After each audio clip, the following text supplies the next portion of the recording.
पूजा सचदेवा और आप देख रहे हैं हमारा खास प्रोग्राम विश्लेषण, जहां होता है हर खबर का सटीक विश्लेषण। और आज विश्लेषण में बात शूद्र वाले उस संग्राम की जिसको लेकर उत्तर प्रदेश का पारा चढ़ा हुआ है, क्योंकि एक तरफ तो बयानबाजी हो रही है तो वहीं दूसरी तरफ पोस्टर के जरिए भी सियासत को साधा जा रहा है। क्योंकि पहले शूद्र वाला पोस्टर आया था और अब ब्राह्मण वाला पोस्टर सामने आ गया। इन सबके बीच सीएम योगी ने अखिलेश यादव और शिवपाल पर निशाना साधा, लेकिन मानस वाला एपिसोड खत्म होता नजर नहीं आ रहा है, क्योंकि अब स्वामी प्रसाद मौर्य ने बाबा साहेब का नाम लेकर निशाना साधा। तो वहीं हम ये भी बात करेंगे कि अखिलेश यादव के मुस्लिम दाव की, क्योंकि रामपुर उपचुनाव में मिली हार के बाद पहली बार अखिलेश और आजम साथ में नजर आए हैं। तो आप कहीं मत जाइए, बने रहिए हमारे साथ, क्योंकि अब होगा विश्लेषण।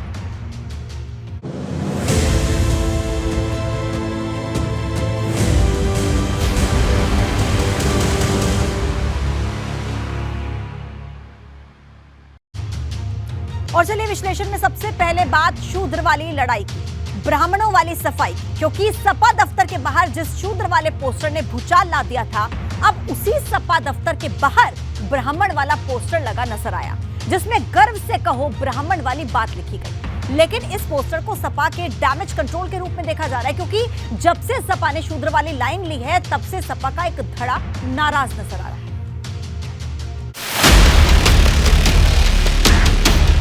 शूद्र वाली लड़ाई, ब्राह्मण वाली सफाई। मानस पर नया पोस्टर रिलीज, क्या शूद्र संग्राम होगा फ्रीज?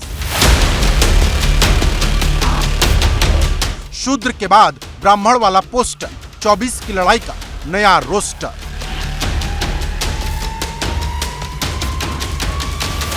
जब से समाजवादी पार्टी ने शूद्र वाली लाइन पकड़ी है, तब से उत्तर प्रदेश की सियासत उबाल मार रही, और अब सपा दफ्तर के बाहर लगे इस नए पोस्टर ने सूबे की सियासत में भूचाल ला दिया है। इस पोस्टर में ब्राह्मण होने पर गर्व और भाजपा को ब्राह्मण विरोधी बताते हुए लिखा गया कि सपा को रामचरितमानस से नहीं बल्कि कुछ चौपाई से ऐतराज है।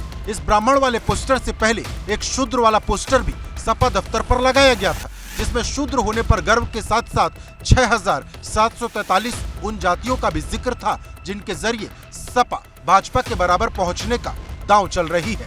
लेकिन राजनीति के जानकार ब्राह्मण वाले पोस्टर को सपा की सफाई के रूप में भी देख रहे। सपा एमएलसी स्वामी प्रसाद मौर्य के रामचरितमानस को दिए गए बयान के बाद समाजवादी पार्टी कार्यालय के बाहर पिछले कई दिनों से तमाम होर्डिंग नजर आ रहे हैं, जिसमें कोई ये लिखता है कि गर्व से कहो हम शूद्र हैं, कोई जातीय जनगणना की बात करता है। लेकिन इस बीच में अब एक और होल्डिंग लगा हुआ दिख रहा है जिसने लोगों का ध्यान अपनी तरफ आकर्षित किया है, और ये बोल्ड जो है वो किसी पिछड़ी बिरादरी की तरफ से नहीं लगा, किसी महिला की तरफ से नहीं लगा, बल्कि ये एक पार्टी के पूर्व सपा नेता जो अपने आप को बता रहे हैं उनकी तरफ से लगाया गया है, पंडित अवधेश शुक्ला। और उन्होंने लिखा है गर्व से कहो हम ब्राह्मण हैं। हालांकि उन्होंने अपने बोल्ड पर आगे ये भी लिखवाया है कि लेकिन बीजेपी ब्राह्मण विरोधी है, हम रामचरितमानस का विरोध नहीं कर रहे हैं, हम उस चौपाई में कुछ शब्द गलत हैं उसका विरोध कर रहे हैं। दरअसल जब से स्वामी प्रसाद मौर्य ने रामचरितमानस पर बयान दिया है, सपा का एक धड़ा अंदर ही अंदर नाराज नजर आ रहा, क्योंकि स्वामी प्रसाद मौर्य के बयान का सपा सचेतक मनोज पांडे और राकेश प्रताप सिंह जैसे विधायकों ने खुलकर विरोध किया। वो धड़ा चाहता था कि अखिलेश यादव स्वामी पर कड़ा एक्शन ले। वो हम सब के यहाँ एक ऐसा ग्रंथ है इस भारत के लिए, और मैं कहता हूँ कि बहुत सारे इस भारत के बाहर के लोग रामचरितमानस का अनुसरण करते हैं, पढ़ते हैं और उसे स्वीकार करते हैं। रामचरितमानस के बारे में तो ये कहा जाता है कि वो जीवन जीने की एक जीवंत पद्धति है। प्रभु राम पर या रामायण पर कोई सवाल उठा रहा है, ना तो सच्चा सनातनी हो सकता है ना सच्चा समाजवादी हो सकता है। समाजवादी सच्चा वो है जिनके जो हमारे आस्था के केंद्र हैं, जिनके दिखाए गए रास्तों पे हम समाजवादी लोग चलते हैं। लेकिन अखिलेश ने एक्शन लेने की जगह स्वामी को प्रमोट करते हुए राष्ट्रीय महासचिव बना दिया, और तब से स्वामी प्रसाद मौर्य न सिर्फ खुलकर ब्राह्मणवादी सोच पर चोट कर रहे, ये इसी का नतीजा है कि सपा की प्रवक्ता रोली मिश्रा ने अपने नेता स्वामी प्रसाद मौर्य पर रासुका लगाने की बात कह दी। चाहे मुगल आक्रांता आए, अंग्रेज आए, जो बदल नहीं पाए वो स्वामी प्रसाद मौर्य बदल लेंगे। जिसकी बात करते हैं कि पंक्तियों को हटाया जाए, संशोधित किया जाए, बैन किया जाए, उनका साहस भी कैसे होता है। जब जब स्वामी प्रसाद मौर्य जैसे लोग इस तरीके की बात करेंगे तब तक कोई रोली तिवारी मिश्रा उनके खिलाफ खड़ी होगी। अब सवाल बड़ा है कि क्या ये ब्राह्मण वाला पोस्टर इसलिए लगा है कि सपा की मानस वाली लाइन ब्राह्मण विरोधी नहीं है, या फिर इसलिए कि सपा के ब्राह्मणवादी नेताओं में इसको लेकर कोई नाराजगी नहीं है। हालांकि इस पोस्टर से ये बात खत्म होगी, ये बड़ा सवाल है, क्योंकि अब तक इसको लेकर सपा के किसी भी ब्राह्मण नेता का कोई बयान नहीं आया। अब सवाल इस बात का है कि क्या सपा को ब्राह्मण विरोधी तमगे का डर सता रहा। वहीं एक सवाल इस बात का भी है कि जब से रामचरितमानस वाला ये एपिसोड शुरू हुआ, स्वामी प्रसाद मौर्य ही अखिलेश के बाद नंबर 2 के तौर पर नजर आ रहे, जिससे सपा के उन नेताओं में भी बेचैनी है जो अभी भी स्वामी को बाहरी मानते हैं, जिन्हें लगता है कि स्वामी के आने से सपा को फायदा नहीं नुकसान होगा। Bureau report, ABP Ganga.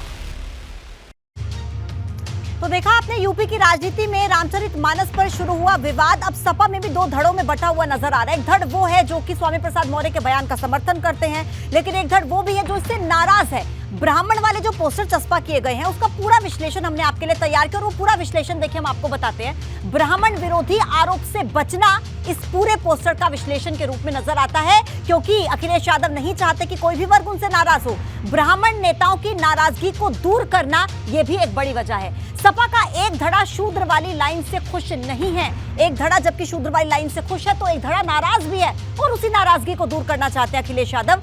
Swami Prasad Maurya लगातार हमलावर हैं, एक के बाद एक ट्वीट स्वामी प्रसाद मौर्य की तरफ से पिछले 11 दिनों से किया जा रहा है। सबको साथ लेकर चलने का संदेश अखिलेश यादव देना चाहते हैं। जब ये पोस्टर चस्पा किया गया, देखिए पहले ये नजर आया कि शूद्र वाली सियासत देखने को मिली, लेकिन उसके बाद जब अखिलेश यादव को समझ में आया कि एक धड़ ऐसा भी है जो नाराज है, 2024 में चुनाव भी है, तो जरूरी ये भी हो जाता है कि कोई भी राजनीतिक दल ये नहीं चाहेगा कि किसी भी वर्ग को नाराज किया जाए।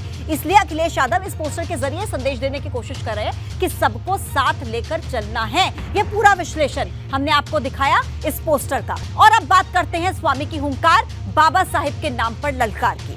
स्वामी प्रसाद मौर्य ही वो व्यक्ति हैं जिनके बयान से ये मानस वाला संग्राम शुरू हुआ है, क्योंकि जब से स्वामी ने बयान दिया है ना, तब से यूपी से लेकर दिल्ली तक हलचल मची हुई है। लेकिन अब स्वामी प्रसाद मौर्य ने जो एक नया ट्वीट किया, उसमें उन्होंने बाबा साहिब से लेकर पूर्व राष्ट्रपति का नाम लेकर भाजपा को घेर लिया।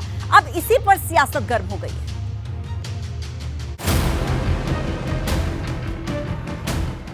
स्वामी ने फिर भरी हुंकार, बाबा साहेब के नाम पर ललकार। पूर्व राष्ट्रपति की दुहाई कब खत्म होगी मानस वाली लड़ाई। जब से मानस वाला संग्राम शुरू हुआ है, स्वामी प्रसाद मौर्य ने मोर्चा खोल रखा है। कोई दिन नहीं बीतता जब स्वामी प्रसाद मौर्य हमला न बोलते हो, कभी प्रेस कॉन्फ्रेंस करके तो कभी ट्वीट के जरिए। स्वामी प्रसाद मौर्य लगातार हमला बोल रहे। वो संविधान रचयिता बाबा साहेब से लेकर पूर्व राष्ट्रपति और पूर्व उप प्रधानमंत्री से लेकर पूर्व मुख्यमंत्री के अपमान की बात याद दिलाकर बता रहे हैं कि कैसे कुछ लोगों ने वक्त वक्त पर शूद्रों का अपमान किया। इस बात को स्वामी प्रसाद मौर्य के इन ट्वीट से समझा जा सकता है। अब स्वामी प्रसाद मौर्य के इस ट्वीट से राजनीति इस कदर गर्म हुई कि भाजपा इसे समाज को बांटने वाला बता रही। जाको प्रभु दारुण दुख देही ताकि मति पहले हल रही, यानी स्वामी प्रसाद मौर्य जी की मति वो मुझको लगता काम नहीं कर रही है। जिस प्रकार से उन्होंने टिप्पणी की है वो जनता में, आम व्यक्ति में, आज संत रविदास जी की भी जयंती है। संत रविदास जी ने भी हमेशा ये कहा कि समाज का जो किसी भी प्रकार का वर्ग है, भगवान की पूजा करने का, भगवान की वंदना करने का सबको अधिकार है। आदमी कर्म से किसी जाति वर्ग का हो सकता है। स्पष्ट तौर से ये कहा है कि ये जो इनका चरित्र है, हिंदू विरोधी चरित्र है, राम विरोधी चरित्र है और श्री रामचरितमानस विरोधी चरित्र है और गुंडागर्दी, अराजकता, अपराध का संरक्षण करने वाला चरित्र है, जो विकास विरोधी चरित्र है। ये उसकी हार है और इसकी भारी कीमत चुकाने के लिए समाजवादी पार्टी तैयार रहे, क्योंकि जनता ने संदेश दिया है कि समाजवादी पार्टी समाप्तवादी पार्टी। स्वामी प्रसाद मौर्य रोज एक के बाद एक नया ट्वीट करके रामचरितमानस पर शुरू हुए विवाद को हवा दे रहे हैं। स्वामी प्रसाद मौर्य का एक और नया ट्वीट सामने आया है, जिसके बाद से सियासत और भी गर्म हो गई है। वहीं इस पूरे मामले को लेकर मुख्यमंत्री योगी आदित्यनाथ ने साफ किया कि जिनका एजेंडा विकास नहीं बल्कि भटकाव है, वो इस तरह के मुद्दों को हवा देने का काम कर रहे हैं। अगर बात करें बाकी लोगों की, तो भारतीय जनता पार्टी के तमाम नेताओं का ये कहना है कि अगर अखिलेश यादव, समाजवादी पार्टी के नेता रामचरितमानस की एक भी चौपाई का अर्थ समझ ले, सही अर्थ समझ ले, तो उनका जीवन सार्थक हो जाएगा। लेकिन जहां स्वामी शूद्र के अपमान को लेकर झंडा बुलंद कर भाजपा को घेर रहे हैं, वही वाल्मीकि समाज स्वामी प्रसाद मौर्य और अखिलेश यादव के विरोध में उतर आया है, जो कह रहा कि सपा राजनीतिक लाभ के लिए दलित समाज को भटकाना चाहती है। रामचरितमानस को लेकर स्वामी प्रसाद मौर्य के विवादित बयान के बाद मुद्दा लगातार गरमाया हुआ है और आज वाल्मीकि समाज के लोग हजरतगंज के दक्षिणेश्वर हनुमान मंदिर पहुंचे हैं। यहां पर सुंदरकांड का पाठ कर रहे हैं, पोस्टर भी लगाया है, लिखा है राम कथा सुंदर कर तारी, संशय विहग उड़ावन हारी। पोस्टर में लिखा है सनातन धर्म के महान ग्रंथ रामचरितमानस के अपमानकर्ताओं और उनके संरक्षक नमाजवादी अखिलेश यादव की सद्बुद्धि की कामना से सुंदरकांड पाठ का आयोजन किया जा रहा है। दरअसल जब से स्वामी प्रसाद मौर्य ने रामचरितमानस पर बयान दिया है, साधु संतों से लेकर तमाम संगठन स्वामी के विरोध में हैं। कोई उन्हें जान से मारने की धमकी दे रहा तो कोई उन्हें राक्षस बता रहा, लेकिन एक धड़ा ऐसा भी है जो इस वक्त खुलकर स्वामी के साथ है। रामचरितमानस पर शुरू हुए विवाद के बाद अब स्वामी प्रसाद मौर्य को लेकर कहीं उनको लेकर धमकी दी जा रही है, कहीं उनका विरोध हो रहा है। तो एक तरफ आप देख सकते हैं बड़ी संख्या में ऐसे लोग भी हैं जो स्वामी प्रसाद मौर्य के समर्थन में नजर आ रहे हैं। इस समय बड़ी संख्या में लोग जो है वो अम्बेडकर पार्क के बाहर पहुंचे हुए हैं और स्वामी प्रसाद मौर्य के समर्थन में नारेबाजी कर रहे हैं। लेकिन सवाल बड़ा है कि स्वामी प्रसाद मौर्य जिस तरह से मानस के खिलाफ शूद्र वाला झंडा बुलंद किए हैं, क्या उससे सपा को फायदा होगा या फिर बड़ा नुकसान? Bureau report, ABP Ganga. अब बात ताजनगरी में G20 की धूम कश्मीर से कन्याकुमारी तक गूंज, क्योंकि भारत G20 की अध्यक्षता कर रहा है, जिसका एक बड़ा गवाह ताजनगरी आगरा बनने जा रहा है, जहां पर G20 के लिए आने वाले देशों से मेहमानों के लिए आगरा को संवारा जा रहा है, जहां पर यमुना नदी से लेकर गलियों तक युद्ध स्तर पर तैयारी चल रही है।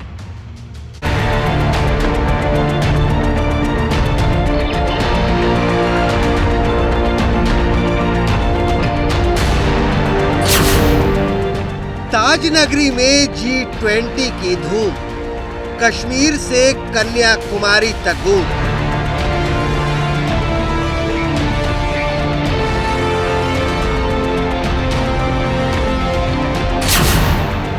आगरा की सबसे सुंदर झांकी, तैयारी का लास्ट राउंड बाकी।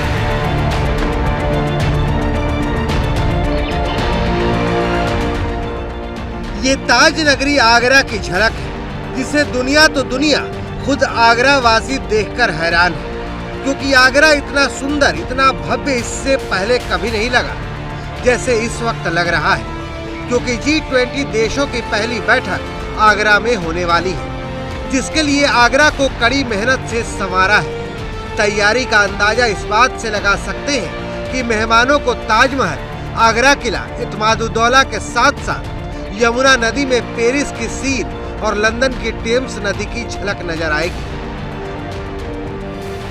आपको बता दें कि आगरा में G20 की बैठक 10 फरवरी से शुरू होगी, जो 13 फरवरी तक चलेगी। इस दौरान अलग अलग देशों से आए मेहमान जिस रास्ते से गुजरेंगे, उन्हें 3D पेंटिंग में भारतीय संस्कृति की झलक नजर आएगी।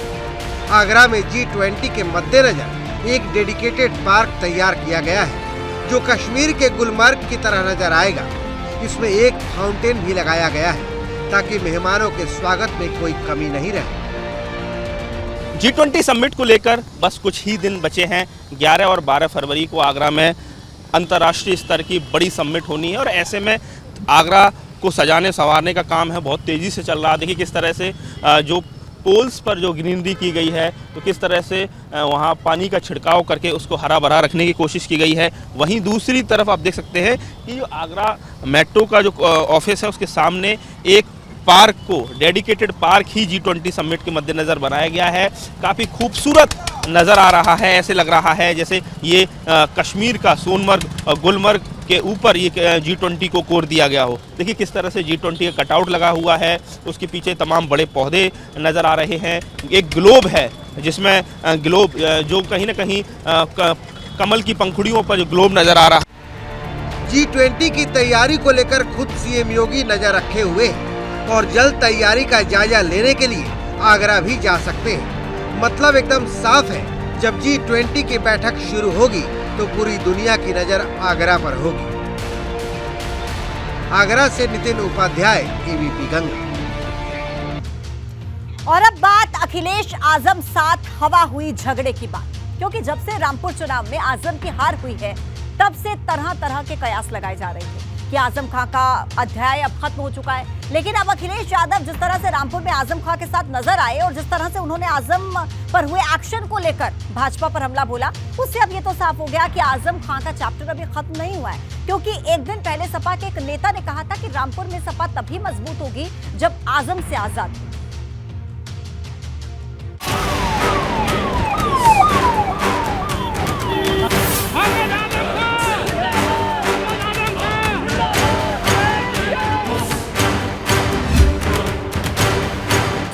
अखिलेश आजम साथ, हवा हुई झगड़े की बात।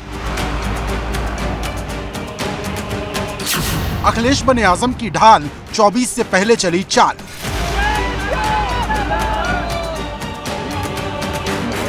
रामपुर में मिली बैक टू बैक हार और आजम को मिले 9 साल के वनवास के बाद ये कयास लगाए जा रहे थे कि अब सपा में आजम खान का कद कम हो जाएगा। लेकिन रामपुर से आई इस तस्वीर ने न सिर्फ इन तमाम अटकलों को खारिज कर दिया, बल्कि साफ कर दिया कि अखिलेश यादव इस मुश्किल वक्त में मजबूती के साथ आजम खान के साथ खड़े हैं। क्योंकि अखिलेश यादव शनिवार को रामपुर पहुंचे थे, जहां अखिलेश यादव ने आजम पर दर्ज हुए मुकदमों को लेकर न सिर्फ हमला बोला, बल्कि यहां तक कह दिया कि भाजपा जानबूझकर सपा के नेताओं को परेशान कर रही, जो लोकतंत्र के लिए बिल्कुल ठीक नहीं। रामपुर में हमारे बगल में आदरणीय आजम खान साहब बैठे हैं, इन पे सब झूठे मुकदमे लगे हैं। इतनी परेशानी, तकलीफ और इस तरह का अन्याय किसी भी राजनीतिक परिवार के साथ नहीं हुआ होगा जितना इनके साथ हुआ है। अखिलेश यादव यही नहीं रुके, उन्होंने यहां तक कह दिया कि भाजपा ने रामपुर का चुनाव जीतने के लिए वोटर पर अत्याचार किया और उन्हें घर से निकलने तक नहीं दिया। बात तुम क्यों नहीं कहते हो यार? जोर से कहो ना, बात जाए यहाँ से अंदर तक। कल एमएलसी चुनाव का रिजल्ट है, उससे कितना? अरे बीजेपी बेईमान पार्टी है, अब बेईमान पार्टी से क्या उम्मीद करोगे? अब अधिकारी चुनाव लड़ेंगे। आपने रामपुर का लोकसभा का चुनाव नहीं देखा? आपको बता दें कि अखिलेश यादव और आजम खान की मुलाकात ऐसे वक्त में हुई है जब एक दिन पहले सपा नेता मशकूर अहमद मुन्ना ने आजम खान के खिलाफ मोर्चा खोलते हुए कहा था कि रामपुर में सपा तभी मजबूत हो सकती है जब उसे आजम से आजादी मिलेगी। मैं आजम खान साहब का नाम फिर महासचिव में रख दिया, जबकि वास्तविकता ये है कि आजम खान तो पार्टी के लिए कोई काम कर ही नहीं रहे। वो तो अपने परिवार के लिए काम करते हैं, अपने यार दोस्तों के लिए काम करते हैं। ऐसे ऐसे विधायक बना दिए, एमएलसी बना दिए, उनकी विधायक निधि वापस जाती हैं। 100 साल के हैं नसीर खान साहब, क्षेत्र में आज तक गए नहीं है। शहर में ढिंडोरा पिट रहा है कि विधायक गायब हैं। फिर सारे जितने आपने देखे, कितने बड़े बड़े घोटाले, कितने बड़े बड़े काम पकड़े गए हैं। तो ये राष्ट्रीय नेतृत्व को अवगत कराने के लिए हम लोगों ने पहले भी कहा था। लेकिन आजम और अखिलेश की मुलाकात ने न सिर्फ बगावत वाली बात को हवा में उड़ा दिया, बल्कि अखिलेश ने आजम खान को लेकर जिस तरह से रामपुर से बरेली होते हुए मुरादाबाद का सफर किया, उसे मुस्लिम मोर्चे पर बड़ी तैयारी के तौर पर देखा जा रहा। जहां अखिलेश और आजम खान तो दे ही, साथ में मुरादाबाद से सपा सांसद एसटी हसन भी मौजूद थे। दरअसल यादव वोट के बाद मुस्लिम वोटर ही है जो सपा की सबसे बड़ी ताकत है, और अखिलेश को ये बात पता है कि अगर उसे मजबूत होना है तो हर हाल में अपने यादव मुस्लिम समीकरण को साथ लेकर चलना होगा। समाजवादी पार्टी के राष्ट्रीय अध्यक्ष अखिलेश यादव और समाजवादी पार्टी के कद्दावर नेता मोहम्मद आजम खान काफ़ी समय के बाद एक साथ दिखाई दिए। मौका था मुरादाबाद में एक पूर्व विधायक के बेटे की शादी का। अखिलेश यादव ने इस दौरान आजम खान को झूठे केसों में फंसाने का आरोप लगाते हुए उत्तर प्रदेश की भाजपा सरकार और अधिकारियों पर गंभीर आरोप लगाए। अखिलेश यादव ने कहा कि हमारे नेताओं को झूठे केसों में फंसाया जा रहा है। अखिलेश यादव और आजम खान को एक साथ देखकर शादी के कार्यक्रम में आए समाजवादी पार्टी के नेता और कार्यकर्ता काफ़ी जोश में दिखाई दिए। लेकिन बड़ा सवाल यह है कि क्या आजम खान अभी भी सपा के लिए काम के हैं? क्योंकि सदस्यता रद्द होने के बाद आजम खान 9 साल तक न तो चुनाव लड़ पाएंगे न वोट डाल पाएंगे। तो क्या अखिलेश आजम को सिर्फ मुस्लिम वोट को साधे रखने के लिए जोड़े रखना चाहते हैं? क्योंकि हाल ही में सपा की कार्यकारिणी की जो लिस्ट आई उसमें चौथे नंबर पर आजम खान का नाम था। वैसे भी आजम खान कह चुके हैं कि सपा के संस्थापक सदस्यों में से इकलौते वही बचे हैं। तो क्या सपा अपनी विरासत को आजम के सहारे बचाए रखना चाहती है, या फिर उसे लगता है कि अगर आजम खान आखिरी वक्त में किसी और पार्टी में गए तो गलत संदेश जाएगा? क्योंकि ओवैसी से लेकर मायावती सब आजम की एक हाँ के इंतजार में बैठे हैं। Bureau report, ABP Ganga. अब देखिए, आप अखिलेश के लिए आजम जरूरी क्यों है, इसका पूरा विश्लेषण हमने आपके लिए तैयार किया। अब इसको समझिए। यूपी में 19% मुस्लिम वोट है, जिसे माना जाता है कि ये समाजवादी पार्टी का दूसरा सबसे बड़ा वोट बैंक है। यादव के बाद ये दूसरा मजबूत वोट है समाजवादी पार्टी के लिए।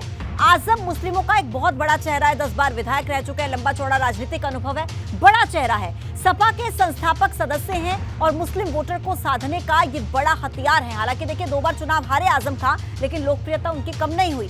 हार के बाद भी सपा आजम के साथ है और इसीलिए देखिए समाजवादी पार्टी के लिए आजम खान का चेहरा इसलिए जरूरी है क्योंकि 19% मुस्लिम वोटर्स को समाजवादी पार्टी अपने साथ रखना चाहती है, नहीं खोना चाहती अपने इतने बड़े वोट बैंक को, और इसीलिए अभी भी आजम खान के साथ समाजवादी पार्टी इस हार के बाद भी नजर आ रही है। 2 बार वो हारे, लेकिन उससे पहले वो 10 बार विधायक भी रहे हैं और इसलिए समाजवादी पार्टी अब आजम खान के साथ है।